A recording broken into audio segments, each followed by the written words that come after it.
leurs mains pétrifiées comme un caillou. Trop de questions qui n'ont plus de réponse, et une voix qui appelle et qui cherche, infinie.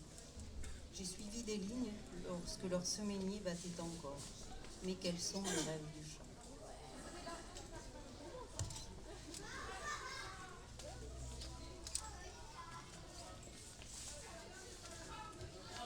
Ça s'appelle Tarragone, c'est encore une autre inspiration. C'est dédié à Marguerite Nin, une personne que j'ai rencontrée et aimée. Ça a été la première dame qui m'a montré un berceau avec un bébé dedans. Quand le bruit court et s'approche près de l'homme, quand cet homme déjà murmure « Où es-tu, Margarita ?» Où s'est perdu ton sein sur mon ombre penchée, mon chemin s'en va sous la pluie, dans la brume, et je perds Margarita dans le silence d'un chien sous la table de l'enfance. Et ce chien d'aboyer aujourd'hui dans la nuit, et le regard de se regarder toujours vif dans la glace, le bruit de la mer d'être à la mer toujours. Où es-tu, Margarita? Où s'est perdu ton buste sur le berceau voilé? Où s'en va le bruit de la mer quand toujours le chien aboie? Quand mon cœur tout à son désarroi, sous la lune avec toi se noie. Je continue avec un autre poème qui s'appelle Le cri de Munch. Cri de la mer sur la plage, cri qui traverse la grève et la steppe infinie de l'absence.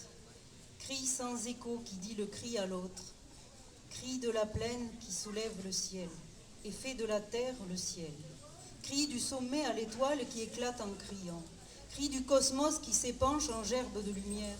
Cri qui s'élance à la poursuite de tous les autres cris. Cri d'une pluie sans fin qui déroute nos sens.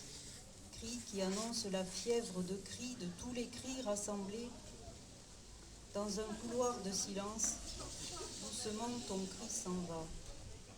Et nous devons nous taire.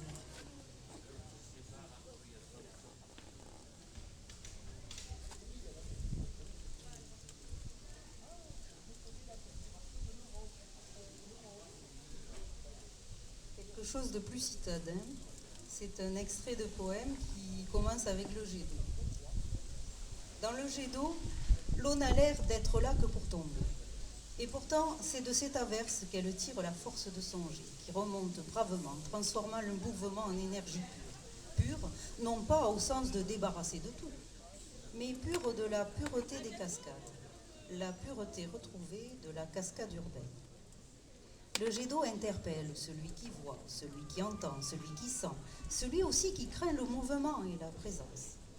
Le jet d'eau vous stabilise, vous accompagne, vous enferme dans sa liquidité. Certains passent compacts devant les jets d'eau, non pas fascinés ou curieux, étanches. Et je respire pour eux, lavé de tous mes encombrements.